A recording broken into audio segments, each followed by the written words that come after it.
try it now. Read the notice. Yep. There'll be two public hearings to be held Monday, April 4th, 2022 at 6 p.m. Chapter 127, Property Maintenance. 127 legislative intent is and to repeal 145.8. Information regarding the public hearing will be placed on the village website at villageofmenands.com. The intent of the village board and the village of Menands is to ensure the residents and businesses premises shall be maintained in conformity and provisions of the code. It is assured that desirable resident character of the property will improve the quality of life and nature of the village of Menands. Proposed local law number 2 of 2022, the tax cap override authorized the property tax levy to excess the limit established by General Municipal Code 3C. Regular meeting will follow. Such meetings are open to public and accessible to the handicapped. All encouraged to attend, make comments at or be present for comments in writing to hand or in at before noon on April 4th.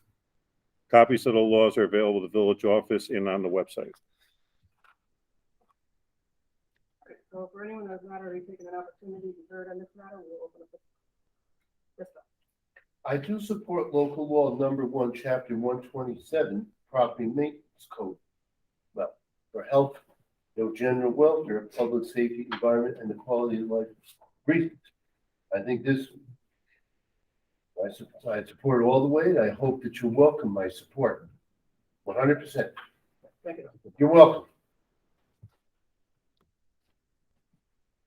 Same as last time or something different? Different. Okay. Are you okay with that? Thank you, Mayor, trustees, for allowing me the opportunity to speak tonight. Since September of last year, I've expressed my opposition to Chapter 127. Take a brief second to pass this out. These are the properties in the village that will be in violation of Chapter 127 if it is passed tonight. And I thought if you didn't have a copy, I'd provide a copy for you. Passing this code will make approximately 1,300 properties in the village subject to fines. I'll take this moment to reaffirm my statements from the last meeting, which are foilable, that every statement I made while quoting Trustee Lane and Attorney Rafus were 100% accurate.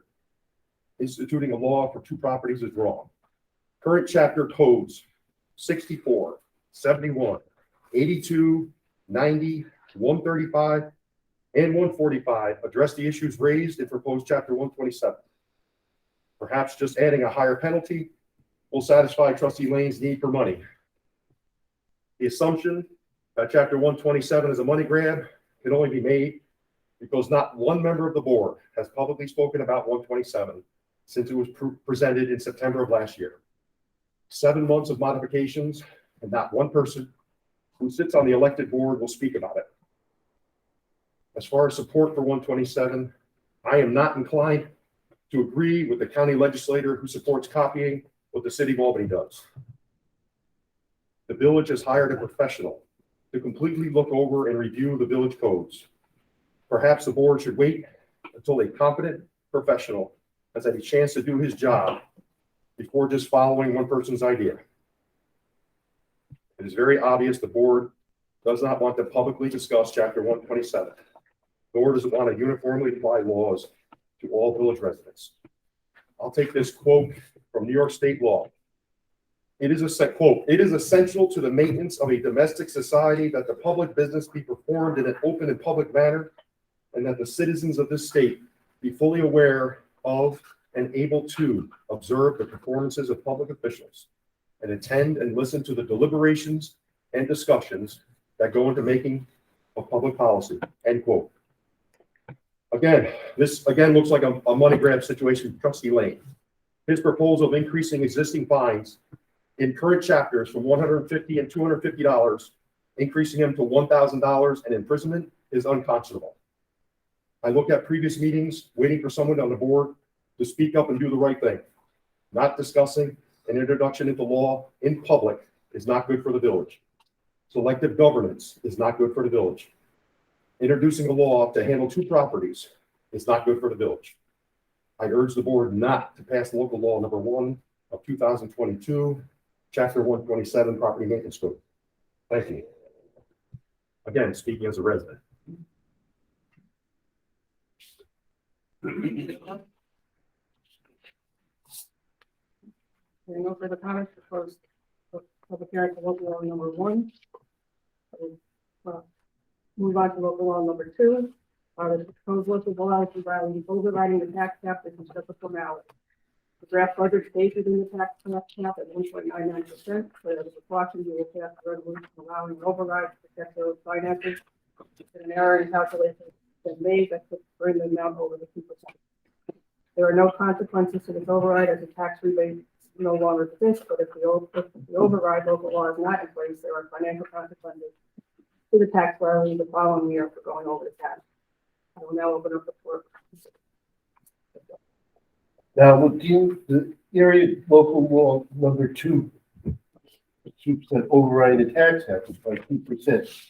Well, for social, for moral, economic, and budgetary reasons, I cannot and I will not support this idea of overriding the tax cap to 2%. Now, if I were a member of this village board right now, I would vote against it. And of course, I would like to see property owners, be given property tax relief in the village of Menands.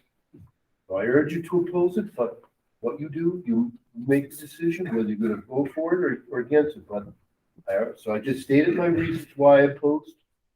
I thank you for letting me speak on this issue. So Bill, just to clarify, the budget does not propose exceeding the tax cap, it's below the tax cap, but the override is for a protection. When they first did this, year 1, there was a $500 error that was made, which put us over the cap, and there was penalties for that, so to protect the village against that happening, that's why this resolution is before us. All right, well, thank you for explaining it to me, but still, I'm still opposed. Sure. Thanks again. Sure.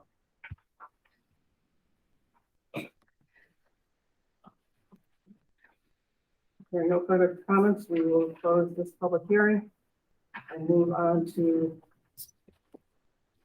what is it? Official 9 and move on to the regular meeting. We need a motion to approve the board meeting minutes of March 21st, 2022. Say my name like we would virtual. And Yeah, I'll second. all in favor? Aye. Opposed?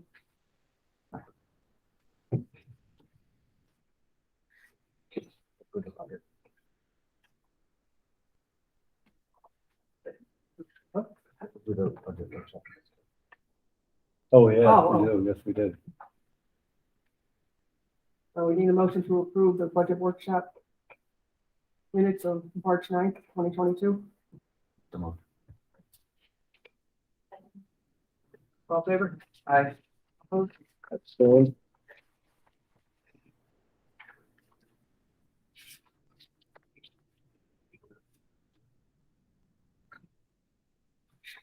Warrant number 21, general. $48,143.99. Water, $3,443.32. Sewer, $143,978.89, totaling $195,566.20. Payroll number 22, totaling $102,131.92. And there's no transfers. Second. All in favor? Aye. All right, so number 3 on the agenda was regarding the cell tower. However, at 3:30 this afternoon, I received an email between the attorneys that said it is unreasonable to request the village to sign off on potential impacts of historic and cultural resources ahead of the secret determination. So they one suggested that section 106 consultation 30-day clock be stopped until the secret determination is made by the DPA for this project. So going to table that until the next meeting so we get clarification on what are creating, are hoping for us to do.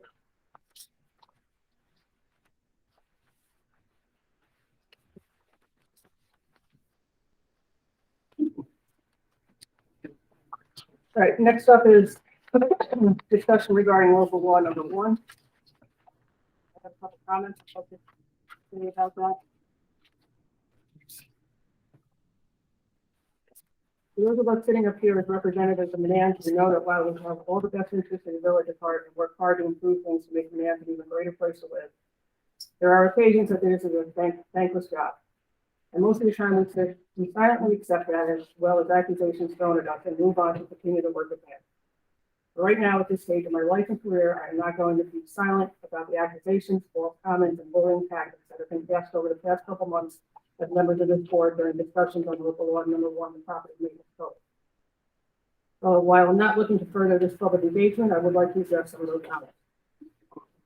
As with other legislation that comes before the village board, many times we use similar language from other municipalities as a starting point. In regard to the proposed property maintenance law, the starting point of this legislation came from language used by the city of Albany. This was not to mimic the laws in Albany, but to borrow their already established legislation and tweak it to meet the needs of the Menands, which we have been doing over the past few months. This board has taken into consideration comments made about the original draft by board members, the village attorney, or code enforcement officer, and members of the community, and made changes to the original draft that we believe will best serve the village as an enforcement tool and much needed in dealing with the occasional property owners that are uncooperative. While many comments have been helpful to this process, there have been others that, despite having access to the recordings of our meetings, have taken specific comments out of context and selectively ignored others. It was stated at the March 21st meeting that passing a law to target 1 or 2 properties is not the right way to go about it. It was also stated that Attorney Rafis said this law was to address 1 property, quoting select comments while ignoring the full context as outlined by Attorney Rafis. Specifically on February 7th, as means of background, Mr. Rafis mentioned 1 property in the village as an example that was a constant concern with a number of complaints by people that lived in the area and attempts to bring people into court in response to notices of violation were ignored and never appeared. Mr. Rafis explained that in situations like the one he referenced, there was no enforcement as the code was currently written. So that is what prompted a review of and an attempt to amend the code so that there would be some enforcement provision for the courts to use. At the judge's insistence, in the event that issues were not addressed, if there was a need for a village to correct this situation on its own, there would be a mechanism to apply the cost back to the property instead of village taxpayers having to bear the cost.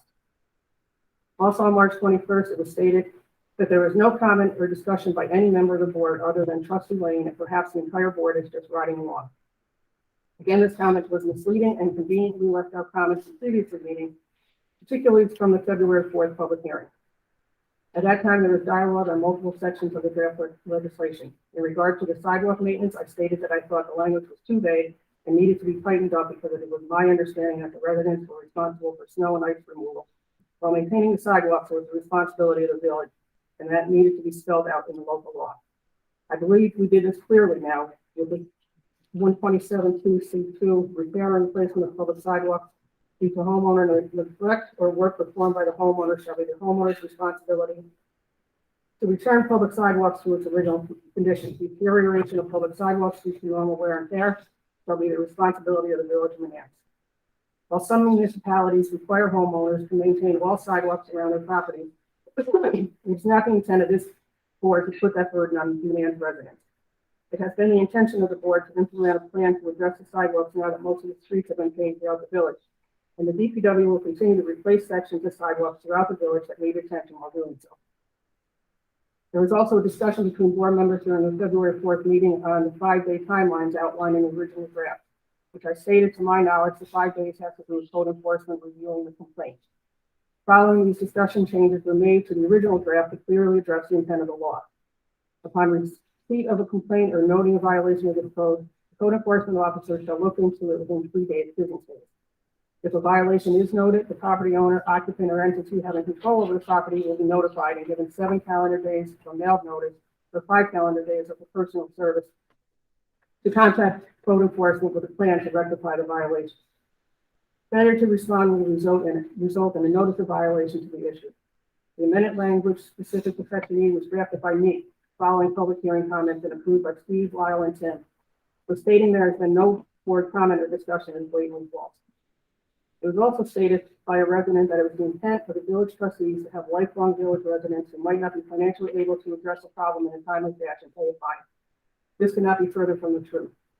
As our code enforcement officer has said many times, he does not like to come down heavy-handed when responding to complaints, but rather work with the residents to resolve issues while taking into consideration each one's individual circumstances. I believe this current language allows Lyle and those in the future the ability to continue the practice of working with residents by giving them time to contact the office to discuss a violation and work out a plan with code enforcement to resolve it. But it also provides guidelines to address a few that disregard the notice of complaints and allow support the enforcement tools necessary to address issues that do not exist today. As stated at a previous meeting while discussing the nuisance board, it was determined one would not be needed for the limited number of complaints the village does receive, most of which were addressed immediately by our department.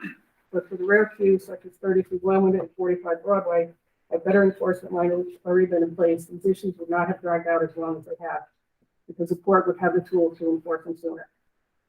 I would further note that the use of the New York State Property Maintenance Code is not new to the proposed legislation. It is a tool that currently exists for enforcement regardless of the adoption of this legislation. I'd like to thank the board for allowing me this time to share my thoughts and comments that have been made over the past few months by 2 of over 4,000 residents in Menands.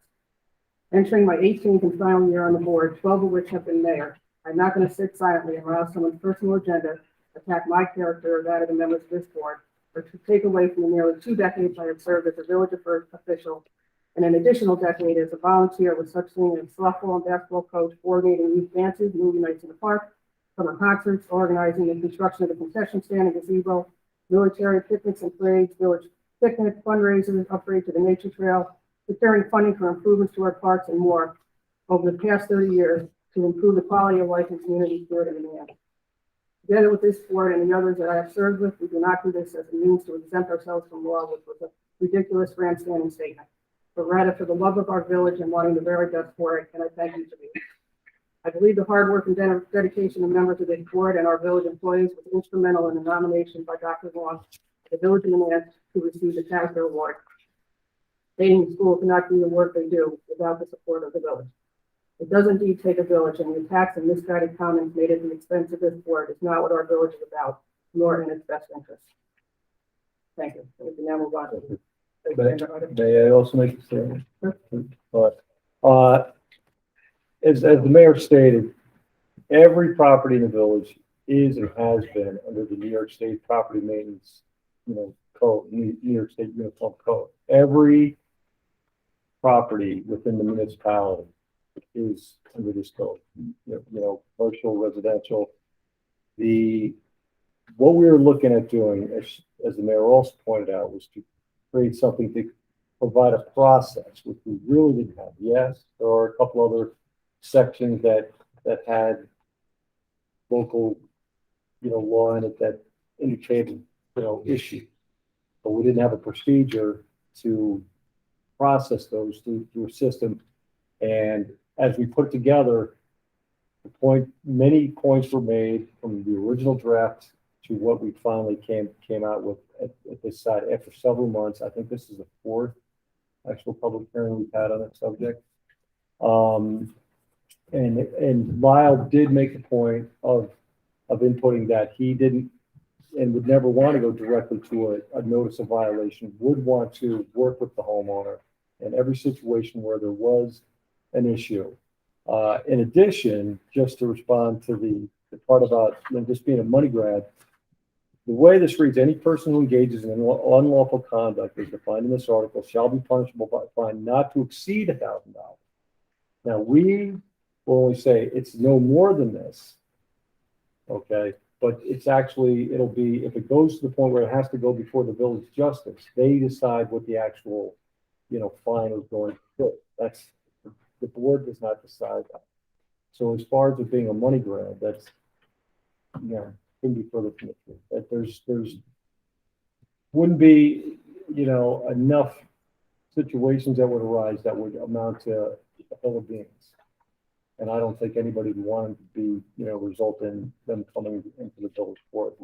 Lyle and the rest of the municipality would prefer that anything get taken care of before it comes to that point. But as we've seen, and with the one recent example, is that's not always the case. Now you can take Cranesville Block as opposed to the other one, the residential situation, which was difficult, where Cranesville Block had an issue, but, you know, when they were contacted, they took action. It didn't have to go any further than that. So, but this just provides the framework of a process that can be followed in these situations. And that was a fine contact. Anybody else? Introducing. Yes, so I would like to introduce the property maintenance local law number 1, chapter 127. And repeal of 145-8. All in favor? Aye.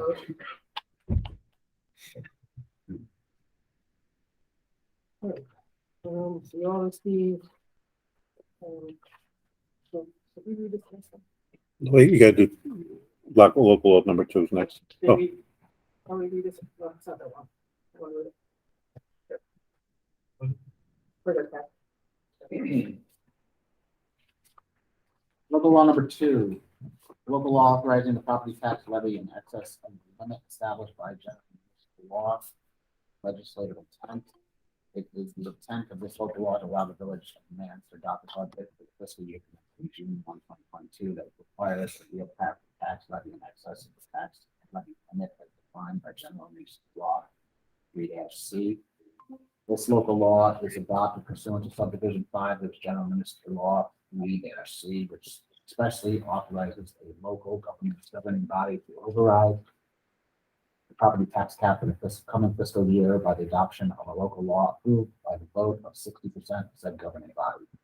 Board of Trustees of the tax levy limit override the Board of Trustees of the Village of Menands, County of Albany is hereby authorized to adopt a budget for the fiscal year commencing June 1, 2022 that requires a local property tax levy in excess of the amount otherwise prescribed in municipal law 3-C.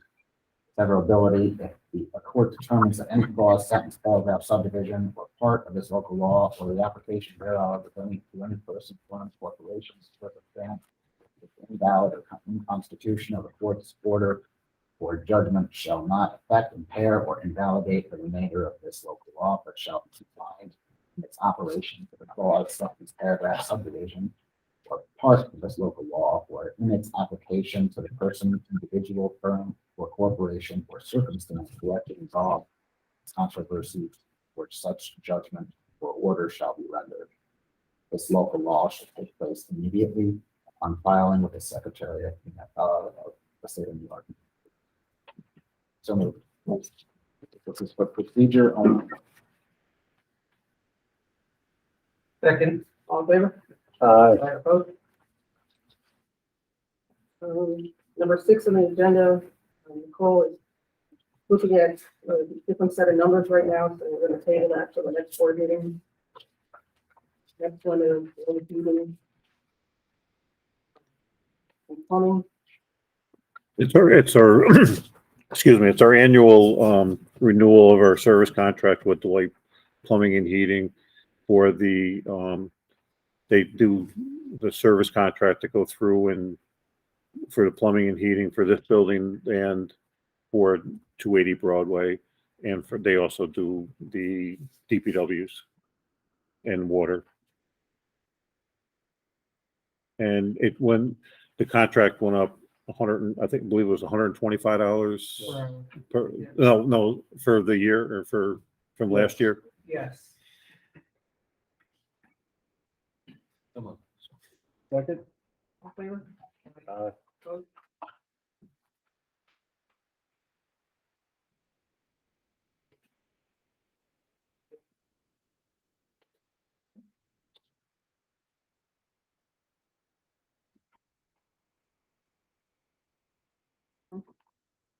So about a couple of weeks ago, I was contacted by Congressman Tonko's office to ask for support for a bipartisan act that is currently in front of the House of Representatives, but it has bipartisan support in both the House of Representatives and the Senate. It's called the New York, New Jersey Watershed Protection Act, known as HR 4677. And in a nutshell, what this would do is it would provide grant money, $50 million per year for communities in the New York, New Jersey watershed that would provide grants for restoration of the watershed. This could be to mitigate stormwater runoff, shoreline protection, shoreline rehabilitation, anything to improve the drinking water, as well as for recreation and ecotourism. And it's our hopes in my offering this resolution tonight in support of it, that it will garner more bipartisan support. So it passes by overwhelming majorities in both the House and the Senate, and that hopefully we can apply for grant funding as early as this summer for restoration of what's known as the Little River, the tributary to the Hudson River, which would be our access point for possibly small boats, car top only boats like canoes and kayaks, as well as pedestrian walking trails. So, tonight I move that we approve the following resolution. Whereas New York Congressman Paul Tonko has proposed the New York, New Jersey Watershed Protection Act, a unique federal investment program to authorize $50 million of federal funds to protect and restore all watersheds, including the Hudson River watershed that flow into New York, New Jersey harbor. And whereas the act has unanimous support among the Hudson Valley congressional delegation, and whereas the act would provide benefits to diverse stakeholders, such as the protection of fisheries and wildlife, conservation of natural resources in public and private lands, critical urban green spaces, ocean and coastal resources, and various opportunities to improve the quality of life for community members throughout the region. And whereas the village of Menands, New York, is part of the most densely populated and economically important regions in the country, the proposed New York, New Jersey Watershed Act will provide enormous economic and environmental benefits locally, regionally, and nationally. And whereas watersheds provide drinking water, tourism, and outdoor recreation, economic opportunities, as well as sustain fisheries, critical wildlife, and provide vital infrastructure from flooding and rising sea levels. And whereas the act would provide matching funds to achieve the goals of New York State Department of Environmental Conservation's Hudson River Estuary Program, a state program that has greatly benefited Hudson Valley communities. And whereas the act would fund shoreline management and restoration within the watersheds, whereas as an elected body tasked with protection and safeguarding irreplaceable water-connected resources and nature-based flood hazard mitigation measures that are essential to protect human life and infrastructure. And whereas this act would direct the Secretary of the Interior to enhance collaboration and coordinate restoration activities at all levels of government to protect fish and wildlife habitats, endangered species, improve water quality, increase public access to the estuary, mitigate flood risks, and develop public outreach and educational activities. And whereas many residents of the region of the New York, New Jersey watershed live in communities lacking environmental justice, where access to and enjoyment of fish, wildlife, clean water, and other natural resources have been impaired or compromised, federal funding is necessary to mitigate these long overdue environmental and social issues.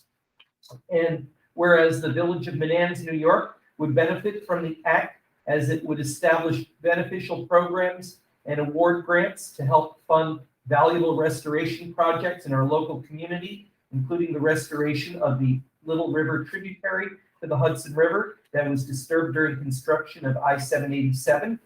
And whereas the village of Menands, New York is a cornerstone in which its residents depend on and the region relies on for its resources to provide prosperity throughout the state. Therefore, the village of Menands, New York must uphold its duty to protect the community's access to drinking water and natural resources. And whereas the village of Menands, New York has an opportunity to be a social and environmental leader of the state by supporting the New York, New Jersey Watershed Protection Act, that we may lead by example and facilitate much needed change. And now therefore be it resolved that the Board of Trustees of the Village of Menands supports the passing of the New York, New Jersey Watershed Protection Act and encourages both houses of Congress to pass it overwhelmingly with deliberate speed. Approved on this fourth day of April 2022 at the regularly scheduled meeting of the Board of Trustees of the Village of Menands. I moved that at the beginning, so moved again. Second? All in favor? I, Along those same lines, I had been meeting with Ivan Ramos, who back in 2001 worked with former village trustee Ron Miller. Issues similar to what Seth just described. They had three concepts. Two of the three had been came to fruition. One at the bridge, the 378 bridge to South Troy, and one at the Wards Lane interchange that now connects us to the Hudson. Third proposal was the restoration of the small boat navigation and perhaps pedestrian access along the little river entry to the Hudson. And then it reiterates all the things that Seth just said. So this would be a grant for consulting work to start the process, and then with the bill that Council has introduced, hopefully that passes, that would further our efforts towards seeing this come about. So if there's no objection from the board, I'm moving forward with working with Ivan on this to get these letters out. Yes, it is. Absolutely. be a huge boon to our village and really a draw for the whole region. And I should, before we move on to the next agenda item, I should credit our economic development intern, Isabel Smerstik, who helped research what other municipalities did to support this bill and giving some information on that so that we could write tonight's resolution. Thanks, Josh. You're welcome. Isabel, do you want to do it?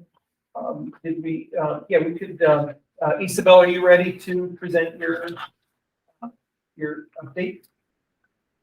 Hello, yes, can you hear me? Yeah. Okay, I think Seth is gonna share my slides on his screen. Yep, wait 1 second while I do that. Oh.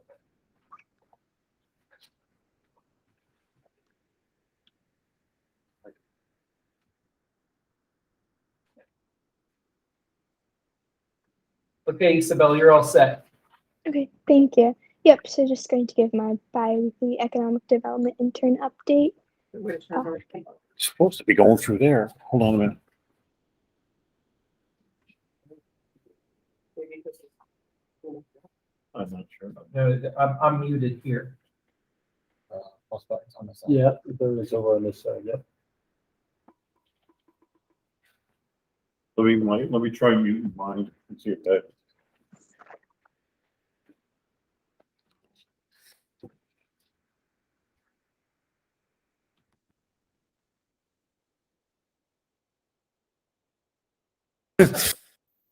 Oh. Try it now. Okay, can everybody hear me? Going through the owl, but Let me.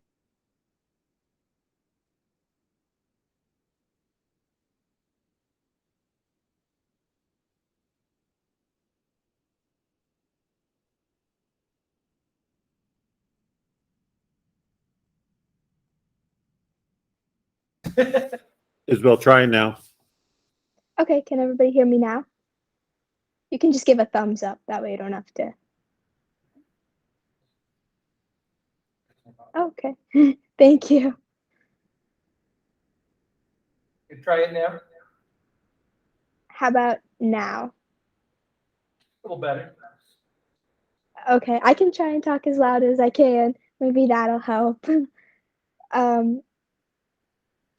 Yeah, so Seth, if you could just hit the next slide. Okay. So the upcoming projects are just the CGI digital shoot, working on the historic signage and the IIJA broadband program. So for the CGI digital shoot, that'll be April 15th. I'll be there the day of in the village of Menands. We actually just got the shot list from Allie, the video producer. So I'll be looking over that when I come back, but it seems everything will be in order. Everyone who's supposed to be on camera has been contacted and scheduled for that day. So everything's really falling into place. And I'm not sure how soon after the 15th we will get like the first videos themselves, but it should be a fairly quick process, and everything should be done before the end of May. And then for the historic signage thing, I've made contacts with the Mohawk Byway kiosk and the signs that exist in Schenectady County down by their river, just working with them to see how they have not only designed the actual signage themselves, but who they've used for construction and marketing.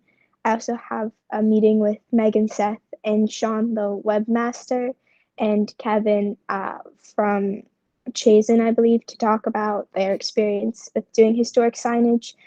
Sean did say that the website has the ability to hold audio files, so we can do the QR code idea of having them scan the QR codes to get more information and hear an audio file about the historic site itself. And then I'm also looking into, everyone's been pointing me towards the consolidated funding application from I believe the Regional Economic Development Council. It's a application that allows you to clone all of your grant opportunities and just supposed to make the whole funding process a lot more streamlined for opportunities like this.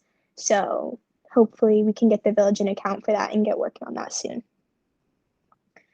And for the broadband idea, I did go to the webinar a couple weeks ago. It was a little rough just because they had some technical difficulties on their end, so I am planning to attend another one. But the main takeaway that they were trying to message to everyone else is to work on spreading the word and the idea about Connect All and broadband programs. So for example, there's a program where everybody in America can get up to $30 subsidized for their internet connection and their bill like that, but only about 30% of people eligible actually take advantage of that. So my idea was maybe advertising in the Menands activities letter all of these opportunities that will help, just for now, residents improve their broadband connection, because what they're really looking for is municipalities who are taking it upon themselves to inform their residents about broadband opportunities. And once you show that in good faith, that's when you have better chances of winning these grant opportunities. So you kind of have to fill their bucket first before they fill yours. And also, it's still very new. The study that New York State is performing to even figure out in what areas are in need of better broadband isn't done, and they haven't even published those results. So I also found a contact at the Empire State Development Broadband Program Office, who I'm going to try and meet with to see if they have any other ideas. And that's it from me. All right, thank you, Isabel.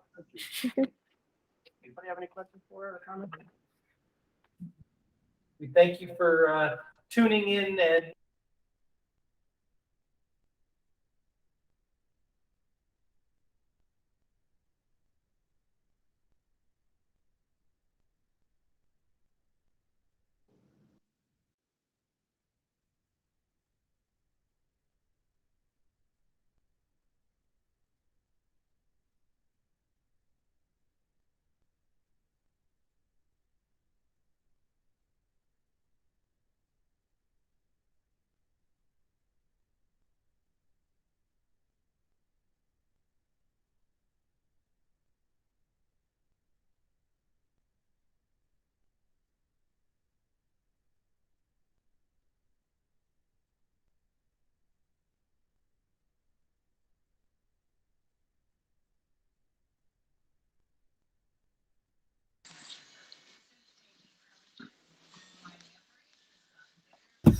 Okay.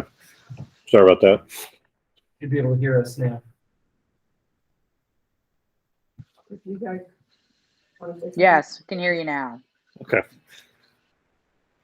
Yeah, if I could, is this for open discussion? Yeah. My name is Doug, and my wife and my two daughters and myself reside at 17 Sage Hill. Where? Immediately, 17 Sage Hill, one of the Sage Hills. Yes. So, we moved here probably about 5 years ago, absolutely loved the neighborhood, loved the village, everything about it, never knew it was here until we moved here. My commute to work is now 10 minutes instead of an hour. We fell in love with a mid-century modern house, 60 years old. Really haven't had any issues till probably the last, I don't know, maybe 3-4 years. We noticed some excess water in the back. Over those 3-4 years, we had the backyard graded to kind of take care of the water issues. And then I would say in the last 2 years, we've noticed I guess you'd call it a lot of water coming out of a certain place at the base of the reservoir in our backyard. During the wintertime, it's actually a fairly large glacier, sometimes measuring 10 inches thick, that comes down into the swale that we had graded and grades to the side of the house.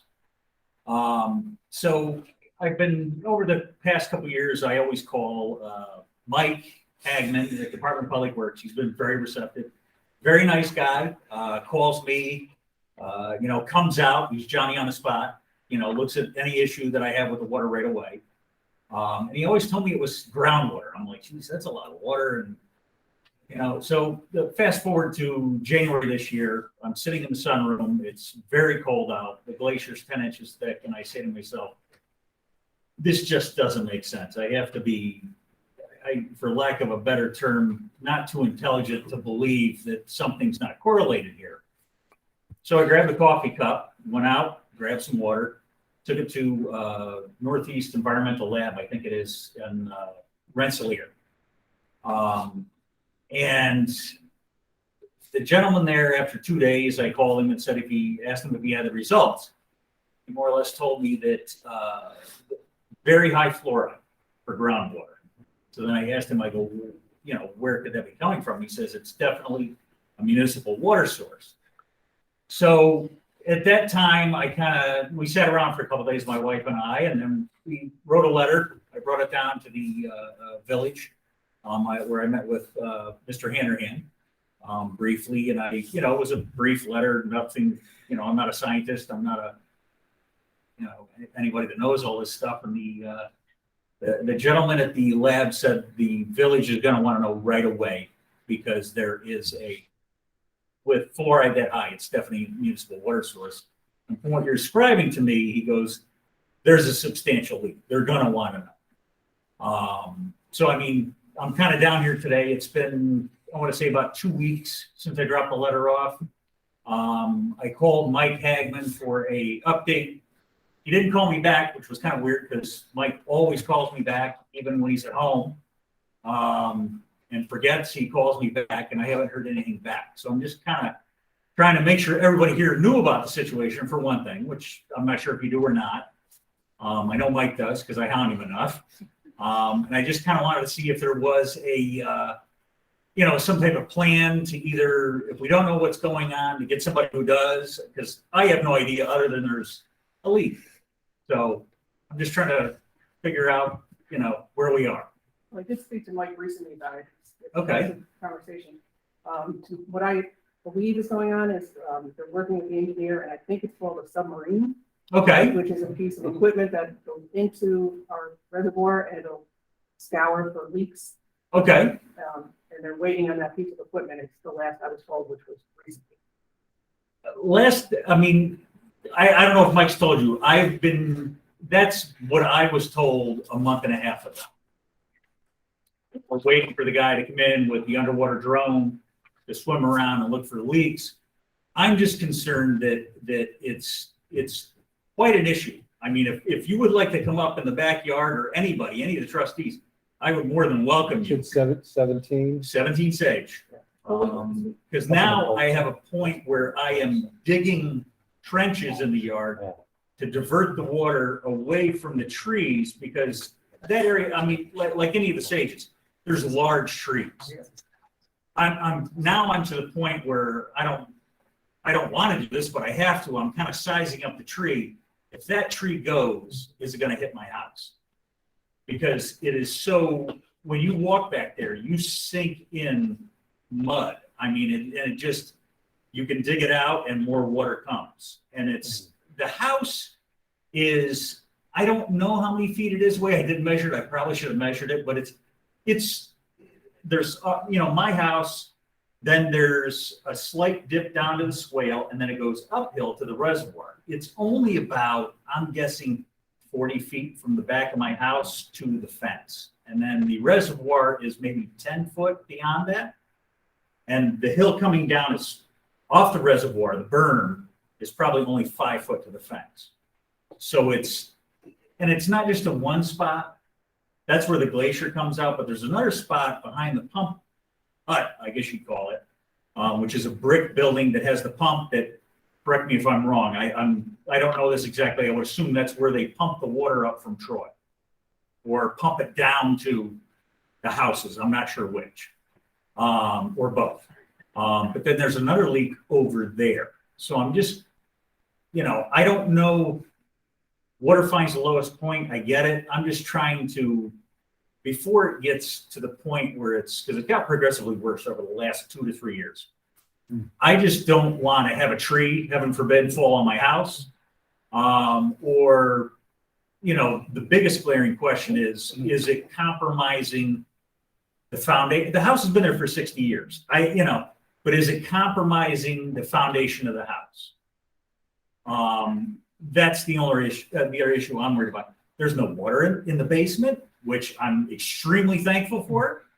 But it is a poured concrete foundation in a 60-year-old house. So I don't know if they did a really good job or there's some underlying issue that's helping me not have water in the basement, but it's really concerning to us. I'll reach out to Mike again tomorrow. Sure. Tell him, that you came to the meeting, we need to figure out how soon they're gonna get that piece of equipment in here so that they can get this answered one way or another. Excuse me, I have been talking to this board. 2 of you were sitting on the board when I came up to discuss the issue of excess water, how it was destroying part of our property. It's now eroding part of the property that goes down to my next door neighbor below. We've got upheaval in the driveways, in the whole area, and I got no answer. In fact, one of you had his mother tell me he wouldn't come up because I might sue the village. I expect somebody to come up and look at this. If I recall correctly, I'm maybe wrong. I thought when they tested the water near your house, there It was. wasn't near my house. They didn't even test it in my house. They tested it by the No, a while ago, mailboxes. At the mailboxes. They didn't test it up near the reservoir at all. No, And that's where the fluoride is, but it dissipates as it comes down. Right, so But no one had the decency from this board to come up to look at the problem because of the fear that I might sue. like I said, I recall the DPW and our engineer going up to that area to check it out. So As board members, you owe it to the constituents. When the constituent asks you to come to look at a problem, and you don't. We got what we want. Constituents. we relied on our experts to take care of it. But then nobody got back to me to tell me anything. I had to get that information out of Mike. So there's no responsibility here, I guess. But I do expect this to be pursued. Because this could be a health hazard, but more importantly, if there's a leak, and it seems to be a substantial leak, then we as the taxpayers are paying for it. And not just the taxpayers of the state of Maine, but throughout Menands. So I ask Mr. Lane, and Mr. Marsh, because my request several years ago fell on deaf ears to come up and look at the problem personally. In the meantime, so I didn't get a response. No, we'll do, yeah. And and your address again is 11. 11 Sage Hill? Yep. I'm Janet O'Brien errand, Yes. and I don't have the temper. But I don't think Brian has seen what's over the hill, that's going down to my neighbor's. Oh, it's I pretty was there this substantial. afternoon. You saw it? Did I you drive did. down? Someone couldn't find my house and I had to pick up a flower delivery for my birthday at your street. So I was there. I waved to his daughter. So yes, I thought Yes, he did. I saw Brian, yes. coincidence, but I saw it. Well, Brian, can I expect you to come up sometime? Yeah. Be there after the meeting, picking up my dog. So Okay, good. So when do we expect the submarine to appear? I don't know. I have to Find find out out when tomorrow, it's yeah. available. They've been trying to get It's it. been going on since when Doug told me what they discovered. It's very disconcerting. And we've been hearing, well, they're gonna look into it, they're gonna look into it, they're gonna look into it. And here we are. And waiting for a submarine. What does that mean? we'll get that done. I think Janet's frustrated because of today you really notice the water on the road. And that's why it may be, it may be in everybody's best interest to maybe just take a ride up and just look at the street. I'll let you come in the backyard, but the street, when you pull up, and I know it rained, not today, yesterday, but everywhere else, it's over the last 2 years, it's gotten worse. The road, you actually see it come up out of the road, which is like, In between the cracks. and I'm like, today you really, really notice it, and I'm just like, where is that coming from? I'm like, oh, that can't be from the reservoir. And then I'm wrestling with this internally. I'm like, if this is just like rainwater runoff, why is it coming up out of the road? So then the ground must be so over, there's so much just saturation of it. It has no place to go but up. And I'm like, I'm trying to figure this out myself, and I'm trying to play devil's advocate to myself. That's why it took me so long to actually go out and test it, because I'm like, this can't be. We're just looking for some type of resolution. What's the problem, and how are we going to fix it? And I don't want to say I'm the sharpest tool in the shed, but I'm not the dullest. And I'm like, well, if we don't know how to fix it, we need to call somebody who does. That's the biggest thing. Well, we appreciate you coming in. You should see And the I will get back mechanics, to you. it's all ripped up. I think, Tim, you were on the board when Mr. Miller came up. Yeah, years The ago. big crater, and it fixed it, but then we continued to have a problem. This is before Doug moved in, and Tim Boyd came, and he did a swale, and that seemed to be diverting some of it. But the problem is that plus what Mike Hagman had done by the mailboxes is now eroding property that goes down into my next door neighbor's backyard, which is flooded. And I don't know how they can. This is another neighbor? That's, Neighbor just below. The red house. As you come in, yeah, I think I know Next the to one me. you're Next talking to about. Nan, Right. no, Okay. yeah. And it got so bad that they built up a platform so they could put a table and some chairs out there so they can sit in their backyard. But all around it's like a swamp now, which it had never been. We've been there over 20 years. And I know, looking down now, it's just crazy. It may not, it could be a leak, but it may not, just devil advocate may not be. I sit at a point that sits down below a hill where I am on Sage Court. And my backyard is always, especially this time of year, just a soggy sponge. But it's all the time. And- there. Yeah. I also think that the construction of the house behind me and taking down some of those woods that were there probably, took away some of the Contributed to it, yeah. some of the absorption point of that. I don't know to what degree, but there shouldn't be fluoride in Well, the you water. should see the road in front of the driveway is a mess. It's all, especially since we had more ice this year than snow. So they salted it, and big chunks of macadam are sitting there. We've tried to push them away. But that's incredible, and it's up to you guys to fix that part for sure. But this is very disturbing. And we talked about it, how it just seems to have increased. And it's not just the person who built on your former property, but I suspect there is a leak that needs to be addressed. By the way, who owns that? Who maintains the reservoir?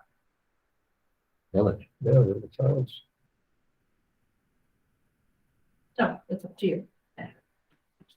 Someone today said, well, it might be the city of Florida.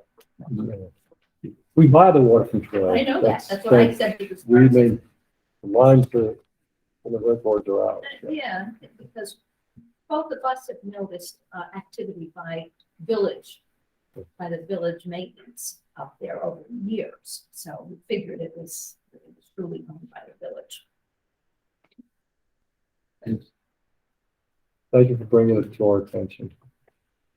I just want an end date to this. I want to know when we're gonna hear something, because Doug has been very patient, going down, talking, and we still don't know when. Well, maybe in the future sometime we're gonna hear about it. And we have an outside date. We can't give you an end date because I don't know when this piece of equipment is gonna be available, but I will get back to you tomorrow after I speak to Mike to try to get an update on when they think it's gonna be Can available. we also maybe, and I'm kind of, I don't want to take too much time. I know you guys have other things to do. But if, and I'm going through this in my head, so I know from the test that I did that it's leaking. Whether if there's a submarine, rover, whatever you want to call it, that drives around this thing, if it says there's no leak, what do we do then? And I'm not asking for an answer right now. You probably don't know. I'm just saying, what would be the next step? Because that's where I'm at now. We have an engineering firm that advises on those types of. Can I ask the name of the engineering firm? Labella? Yeah. Or, Chazen. Used to be Chazen. Was Yeah. it Chazen or- Used to be it was, Chazen. that is Chazen. Okay. And I just want to kind of throw it out there, like, We would be just guessing. There, so what would happen next is you would call the engineering firm, they would go in, you would, let them know, hey, we think there's an issue here, see what you find out, or, well, it's probably a company that has the equipment that comes in. I think we probably provide a report. And I mean, that'll be up to Eric Johnson from Chazen or from Labella to determine. He was out there a number of years ago, and he had proposed something, but he didn't believe at that time there was a leak. Now, things could have changed. They have. Very possible, and that's why we're still Yeah, in glacial in is contact with him. We have full faith in him. He's been Okay. great to work with, and we'll continue to consult with him. And if he or someone else needs to be out there, they will be. okay, perfect. I just kind of wanted to, before, I don't know what time frame like something like this would take, depending what the problem is, and I don't think any of us know right now. We need to find out, but I just want to make sure there's some type of, okay, if A is taking place, then we go to B. And then if B comes up nothing, then we go back to A and go to a different B, or, whatever the scenario is, there's some type of game plan. I'm trying to think what that would be, but I really don't know. That's why I'll I'm, get that information tomorrow after I speak to him. And then perfect, perfect, awesome. Thank you very much. you're welcome. I'll give you a- This is another neighbor here. Am I interrupting? I live at 16 Sage Hill Lane.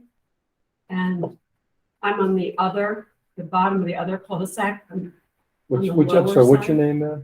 Maria Dunning. And I've called a couple times about a sinkhole in front of my yard. And 2 years ago, you came out and you filled it with something and put grass seed on it. Looks beginning to develop again. And I called last summer and I spoke to somebody named Don. And I forwarded your message to Mike and he went up there. I know he went up there, but I'm not sure what he did. Nothing. Yeah, okay. So now you can see where underneath the street, I think, there's erosion happening. and the dirt is beginning to sink again. So in keeping with the water concerns, I think this sinkhole is going to develop again pretty soon. And in addition to that, that drainage, which is in the back of my house, I have to have my pipes, they back up into my basement. And I have to have plumbing people come out every year and go through and dig it up, snake it out with an industrial snake down to the sewer line in the woods that makes the turn towards your mines. Or the stuff goes out here. The sewer line or the storm sewer? Well, the stuff that comes back into my house is sewer. Okay, so No. he's putting it in the storm sewer line. I don't believe I have a storm sewer that leaves my house. Well, there's probably storm sewers down below in the area. There's no piping, there's no grates nearby. That's what I'm getting at. He was snaking something from the house. He goes from my driveway down into the woods where the Menands line turns, makes a hard left turn and goes out onto Lower Sage Hill. Perhaps it's a storm sewer. I've never happened to go back there. It's nasty. There's a water flow. We can refer that to both the engineer and to Mike to look at to see if is that a storm sewer, is that sanitary sewer, and is that a sewer main or is it a lateral? Well, we can figure out exactly what that is. And then from there, we can. And the sinkhole, I think, is a different flow issue from up on the hills where they live. So as I said to Doug, we'll have a meeting with Mike Hagan tomorrow. And probably Eric as well, from Jason, and discuss all three of these issues. Thank you. And then get back to with what else we can find. How are you gonna get pictures? Email, telephone, call, our phone number? Well, I believe Mike has your phone number. Correct. It's also on the letter too, at the bottom if you need it. Okay. Don't we leave our, I think, Yeah, I various think, people have mine. I have your contact. I don't have Donnie. but I don't think we should say it out. No, it's that. No. We'll be in You touch. just get No, you want to go up and give it to Don, but I don't. Now you guys are gonna call me if I say it out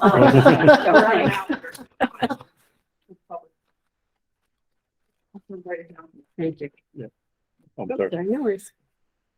Thank you for your time. Sorry I was late. Like, do you have something on this? Yes, just unfortunately, last one, President Carson, there's one last bit. I had talked to today with Brian specifically about fixing the wall out front. I'll come to the budget hearing. It's 2 weeks. Next week. Next week. Next week. Next week. Talk about the wall. I know my understanding is there's no money in the budget this year for fix the wall. There wasn't in the year past, supposed to be that. So I would encourage all of you, as you leave tonight, if you walk down the front stairs, to look to the right side of the stairwell. Because a huge chunk of the wall is gone, and the stairs are basically separated from the sidewalk. I know there's other priorities, and I understand that, but it's getting worse. And I'll come next week and request those funds again. I really would ask you, as you leave tonight, walk down the stairs and look at the right-hand side and to see how bad it is. We have a lot of people coming up here for meetings such as this, fish fighters, what you've had. I just don't want anybody to get hurt. For the seniors that are now up here, I just want to get hurt. And so it's not just for the sign that the fire department's requesting, it's just a safety issue. But as you walk out, take it. Right, thank you. Meg. We have Lisa Newman. Lisa, did you want to speak? No, I just want to listen. So, Let me give your hand up. That was why I asked. oh, sorry. That was from before when there was no sound. So okay. it's all good. All right, thank you. Thank you. Is one too formal? Yep. I'll ask you things. Now, number one, on March 20, 2022, I observed one dark gray vehicle parking next to one fire hydrant at north end of Corning Drive, so I reported this problem to the Menands Police right away. The Menands Police gave the dark gray vehicle one parking ticket for parking next to one fire hydrant. I would like to thank them for doing their job to enforce laws forbidding parking next to any fire hydrants. Well done. Second, on October 20th, while walking on Beulah Road, I had noticed or observed dogs being left in some areas on the east side of Beulah Road, left by a few dog owners. So I did report this problem to the Menands Police later. I know the majority of dog owners do clean up after their dogs, but unfortunately, there's quite a few dog owners who do not clean up after their dogs. You know, it's sick, it's gross, it's disgusting, it's uncalled for. There's no excuse for it. So, and number 3, on March 21st, 2022, while driving west on Clifford Road, I observed one white residential building on 19 Clifford Road, whose front door was left open, plus the strong wind was blowing it to keep the front door of 19 Clifford Road white residential building open. And so I reported this problem to the Menands Police right away. In addition, there seemed to be no one in the 19 Clifford Road white residential building. Now, if there's nobody there, whether day or night, there can be criminal activities in there, like burglary, arson, and terrorist crimes or thefts. That's something we don't need. Well, if the Menands Police done something about resolving the problem, I wish to thank them for doing it.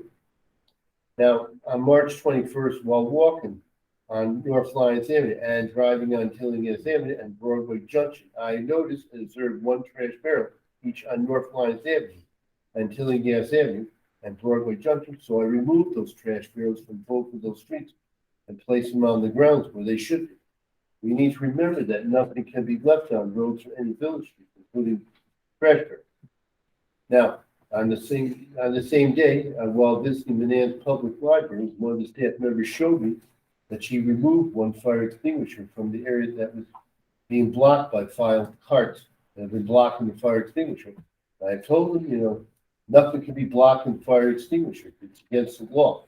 So when I was there that day, I was delighted to see that fire extinguisher had been moved to another area of the public library.